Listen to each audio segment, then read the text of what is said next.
পঞ্চম শ্রেণীর প্রিয় শিক্ষার্থী বন্ধুরা, তোমাদের গণিত বইয়ের সমাধান পর্ব 25 নিয়ে হাজির হলাম।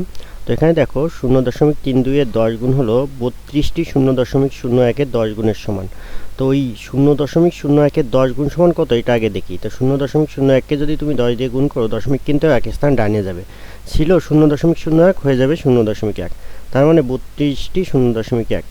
তো 32টি 0.1 মানে কি, 32 গুণ 0.1। তো 32কে 0.1 দিয়ে গুণ করলে কত হয়, 32 একে 32 হয়, আর এক অঙ্কের পরে দশমিক, যেহেতু 0.1 ওখানে এক অঙ্ক আছে। পরে দেখো 0.32 এর 100 গুণের ক্ষেত্রে দেখো 32টি 0.01 এর 100 গুণ, অর্থাৎ 0.01কে 100 দিয়ে গুণ করতে হবে। 100 দিয়ে গুণ করলে দশমিক 2 স্থান ডাইনে যাবে, অর্থাৎ ছিল 0 এর আগে, ওইটা চলে যাবে দেখো একদম একের পরে। তো একের পরে দশমিক দিয়ে তো লাভ নাই, যেহেতু ওর পরে আর কোনো সংখ্যা নাই, তার মানে 32টি 1 অর্থাৎ 32।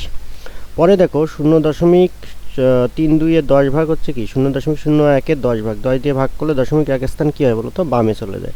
আছে 0.01, এইখানে শূন্য কিন্তু আরেকটা বেড়ে যাবে, যেহেতু এক অঙ্ক বেড়ে যাবে, ওখানে 10-এর শেষে একটা শূন্য আছে এই জন্য। তাহলে কি হলো, 32টি 0.001।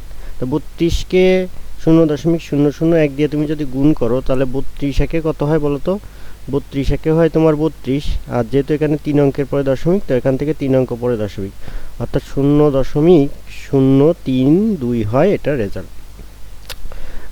0.032 রেজাল্টটা বসিয়ে দাও, আশা করি তোমরা বুঝতে পারছো।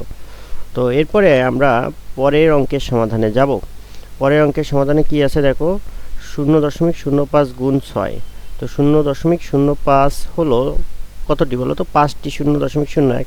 তাহলে 0.05 গুণ 6 হলো 5 গুণ 6টি 0.01, তাহলে 5 ছক 30, আর তার সাথে 0.01 যদি আমরা গুণ করি, তাহলে কত হয় বলো তো, 30 একে কত 30, আর যেহেতু ওখানে 2 অঙ্কর পরে দশমিক, এখান থেকে 2 অঙ্ক নিব, তার মানে 0.30 অর্থাৎ 0.3। তাহলে তো আমরা রেজাল্ট এখানে কত লিখতে পারবা, 0.3 লিখলেই হয়ে যাবে। তো চলো আমরা এর পরের অঙ্কটার সমাধান নিয়ে একটু দেখি পারি কিনা। তো এখানে দেখো ভাজকে 0.35 আছে। তো ভাজককে দশমিক মুক্ত করতে যেহেতু 100 দিয়ে গুণ করা লাগবে, তাই ভাজ্যকে তোমাদের 100 দিয়ে গুণ করতে হবে।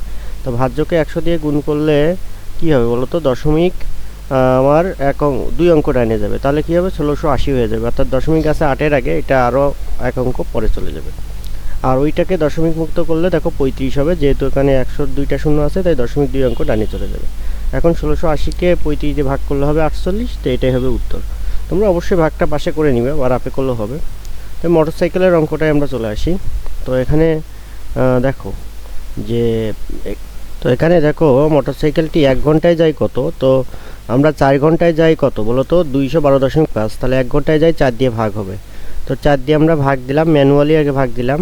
তো 4 দেখো প্রথমে 21-এর ভিতরে যাবে, 4 21-এর ভিতরে কয়বার যায় বলো তো, 4 5 20, 5 বার যাবে, 4 5 20 দিলাম, দেন বিয়োগ করলে হয় 1, দেন 2কে নামালাম, 2-এর ভিতরে তার হলো 12, 12-এর ভিতরে 4 3 বার যায়, 3 4 12, বিয়োগ করলে কিছুই থাকে না, দশমিক দিয়ে পরের অঙ্ক নামালাম, অর্থাৎ 5, 5-এর ভিতরে কয়বার যায়, 4 1 4, অর্থাৎ 5-এর ভিতরে যায় কতবার, একবার যায়, বিয়োগ করলে হয় 1, দেন দশমিক যেহেতু আছে একটা শূন্য পাবো, 4 দুগুণে হয় কত 8, 10 থেকে 8 বিয়োগ করলে হয় 2, দশমিক আছে আর একটা শূন্য পাবো, আর 4 5 20, তার মানে তোমার অঙ্কের উত্তর আছে কত, 53.125। এটাই অঙ্কের সমাধান। পরে বলছে মোটরসাইকেলটি 371.875 কিলোমিটার যেতে কত ঘন্টা সময় লাগে। তো এটাই আমরা এখন লিখব যে দেখো 212.5 কিলোমিটার যেতে সময় লাগে কয় ঘন্টা বলো তো, 4 ঘন্টা।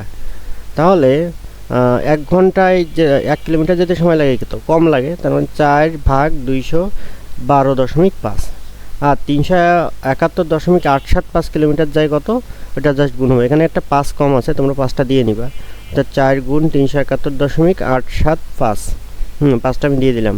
তো দেন এটাকে আমার কাটাকাটি করতে হবে, কাটাকাটি করাটা খুবই ইন্টারেস্টিং, এবং এই দশমিকের কাটাকাটি অনেকেই করতে পারে না। তো আজকে আমরা দেখাবো যে কীভাবে তোমরা সহজে দশমিকের কাটাকাটিগুলো করতে পারো।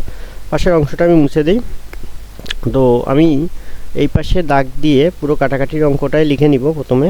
তো 4 গুণ 371.875 লিখব, তার নিচে কত হবে 212.5। তোমাদের মনে রাখতে হবে কাটাকাটির ক্ষেত্রে কিন্তু উপরের সংখ্যা দশমিক মুক্ত করার জন্য নিচে দশমিকের জন্য একটা এক, আর যতগুলো সংখ্যা থাকবে দশমিকের পরে ততগুলো শূন্য দিয়ে গুণ করতে হবে, এবং নিচের দশমিক মুক্ত করার জন্য উপরে দশমিকের জন্য একটা এক এবং যতগুলো সংখ্যা দশমিকের পরে থাকবে ততগুলো শূন্য দিয়ে গুণ করতে হবে। এখানে দেখো উপরের দশমিক মুক্ত করার জন্য নিচে গুণ করব, নিচে আসছে কত দিয়ে গুণ করব বলো তো? উপরে যেহেতু দশমিকের পরে 3টা সংখ্যা আছে তাই একের পরে 3টা শূন্য দিয়ে গুণ করব। আবার দেখো নিচেরটা করার জন্য উপরে গুণ করছি, দশমিকের জন্য একটা এক, আর নিচে দেখো দশমিকের পরে একটা সংখ্যা আছে তাই 10 দিয়ে গুণ করছি। নিচে বুঝতে পারছো? এখন আমরা ওই যে 21 2 5 মানে 2125 দিয়ে কিন্তু সরাসরি কত 3 7 1 8 7 5কে কেটে দিব, মানে ভাগ করে দিব। তো ভাগ করলে তোমরা অবশ্যই এটা ভাগ করে নিবা। ভাগ করলে কত হয় বলো তো? 17 হয়। সরি 17 না, 175 হয়। তো এবার আমরা কাটাকাটি করব। এবার কাটাকাটি করব আমরা 175 দিয়ে না কাটতে পারি, বা আমরা 10 দিয়েও আমরা 1000কে কাটতে পারতাম। তো 175কে যদি তুমি 25 দিয়ে কাটো তাহলে কত বলো তো? 7 7 হয়, তাই না? 5 7 35 5, আর 7 দুগুণে 14, আর হ্যাঁ 5 হয়। আর ওই 25 দিয়ে 1000কে কাটলে কিন্তু 40 হয়।